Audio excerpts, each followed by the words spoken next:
Good evening, YouTube model railroader fans, as everything is slightly out of whack here. Typical me. Anyway, welcome to vlog number 3 of 2016. It happens to be February the 1st, 2016.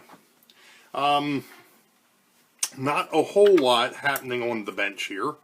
Not a whole lot happening on the railroad, but I did just go ahead and upload, or I'm going to be uploading, sorry, I'm still working on something because I want you all to kind of understand what it is that I'm playing with here, but anyway, I just got finished uploading, or will be uploading, the Roundhouse Part 2, to which I actually goofed up on, but I'll get to that when I actually go ahead and do Part 3. Sorry, like I said, I'm finishing up on something. I didn't realize there was still some stuff left on one of these cars that I just picked up. Anyway, so, back to it.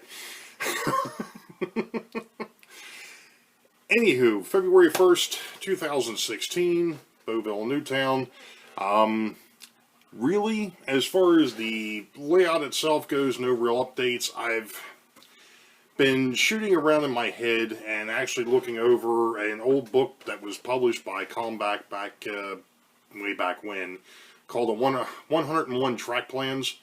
I was looking through there because I was an impasse. I'm still trying to get this thing to the point where it's a point-to-point with continuous run, and I found a couple of layouts in there that were like really intriguing that would fit the space, and I'm like, oh, this will be cool. So I tried to transfer one of them from the book to the room, and lo and behold, it didn't fit.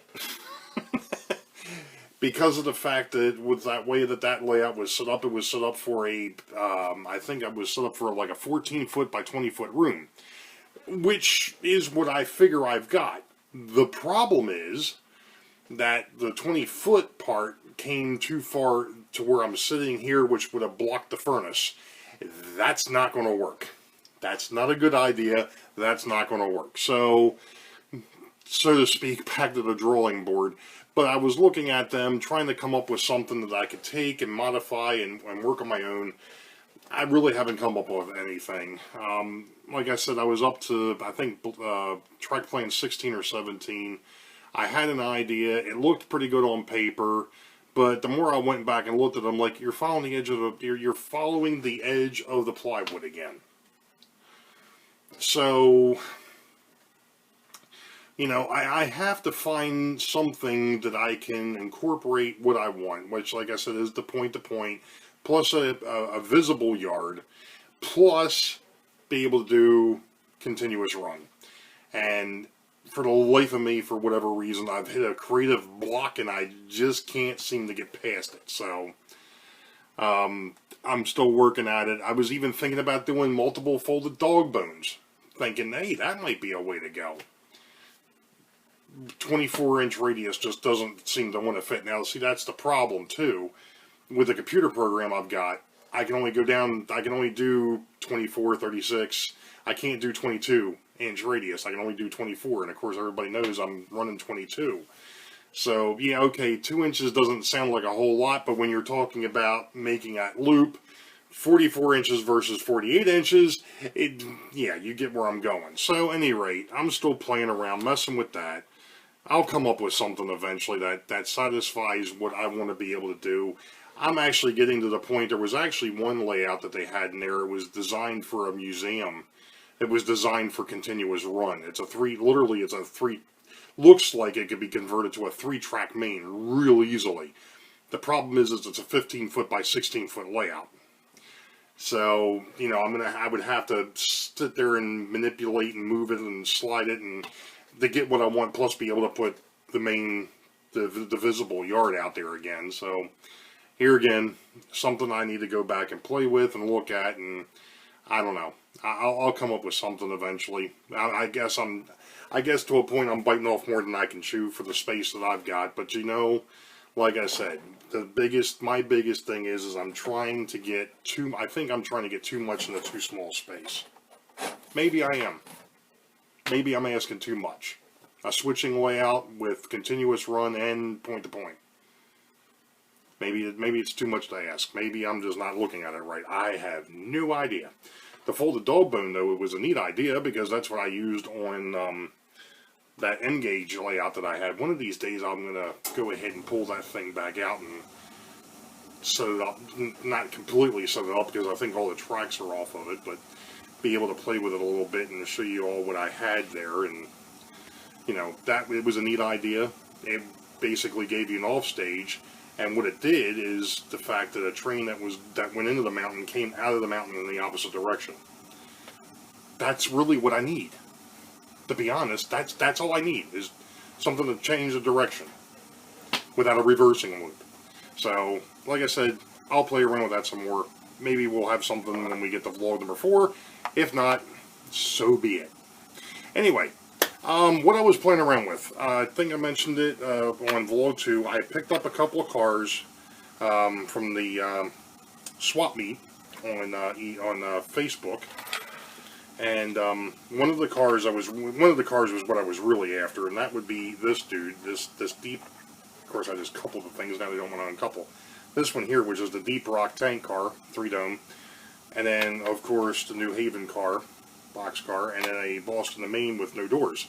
One of the things I just noticed while I was playing with these, because I fixed the couplers, I cleaned them up. Well, I didn't clean them up a little bit because I'm kind of like the natural weathering that they've got on them, the dust and the dirt and everything else. So I'm going to leave them just as they are. Hey, how you like that? There's our first weathering technique: buy junk. No, I didn't say that. But buy somebody else's stuff that they don't want, right? That's already been gone over. Anyway, one of the things that I found interesting with these, and I've only seen these type of trucks on some stuff that my father has that I don't think I've got any of it on the layout because, here again, I'm trying to hold on to that. But these actually have sprung trucks. They actually have little springs in the trucks. Now, conventional wisdom would tell me, with the weight being underneath the underframe like that this is probably an Atherin. Maybe. I don't know. The only other company that I ever saw, that I've ever come across, was Boeville, that did the sprung trucks. But each one of these, and this one here, of course, the weight is inside the tank, but each one of these, or somewhere in the underframe, each one of these, the trucks are sprung. I mean, they've literally got little springs in them, and I'm like, well, dang, how old are these? So, you know, in fact, I don't even think the old Tyco stuff, no, the old Tyco that my father had, those were all molded trucks. So, I'm kind of scratching my head. So if somebody happens to know, I'd be interested to know exactly what the heck it is that I've got my hands on here. So that's the 3 cars. I'm going to go ahead and be putting them over to the layout here sometime in the near future, and maybe I'll actually get a video of them running. It's not going to be tonight because I still have to upload not only this video now, but the Roundhouse Part 2. But the other thing I wanted to mention is that this weekend is the Great Model Train Show up in Timonium, Maryland. I'm very busy this weekend, but I plan on, because of the snowstorm last week, this Sunday, unfortunately, I'm going to be down the bowling alley making up the night that we missed because of the blizzard. So Sunday is out of the question for me. Saturday isn't going to be much better. But I'm going to make an attempt to try and get up there. I'm hoping maybe somewhere around 11-ish to hang out for a little bit, just take a walk around, see what's going on, maybe get some pictures. So if there's anybody local that's headed up there that watches this goofiness that I put on, I will be there. And I actually mentioned something on the YouTube Model Builders, or the YouTube Model Railroaders Facebook page the other night. I think it'd be kind of neat if we had minute name tags. Free advertisement, right? Hey. So I'm thinking about maybe making up a little name tag with my logo on there, and so on and so forth, who I am and who I'm with. But I don't know. I'm still thinking maybe a little bit that might be a little tacky. But, you know, the thing of it is the only way that we're, and I mean, the thing of it is, don't get me wrong, folks, we got like 3,400 people on the YouTube Model Railroaders Facebook page, and I think it's like another 1,200 on the YouTube Model Builders Google page. So, I mean, it's not like we're doing bad, but I think it'd be kind of neat to have, because of the fact that here it is, I do this stuff here, but to have people, you know, be able to come up to us and ask us, hey, I see that you're with the YouTube model railroaders and YouTube model builders. What exactly goes on? And who knows, maybe there's some newbies up there that have absolutely no clue about us that would be like, you know what, I'm going to check you guys out. It was just a thought. I'm still kind of 50-50. I'm thinking I'm probably going to do that. I'm going to see how I can manipulate things and work it out, but we'll see what happens. So, like I said, here again, it'll be February the 6th up at the Timonium Fairgrounds at the Cow Palace. So, with that being said, I am up to 11 minutes on this video, and I'm at 8 minutes on the other video, which means I'm probably running out of space on the iPad. Oh, man, one of these days. So, with that being said, folks, you all know the deal. Wait for the high ball. Green tracks ahead. We'll catch you next time. You all have a good one.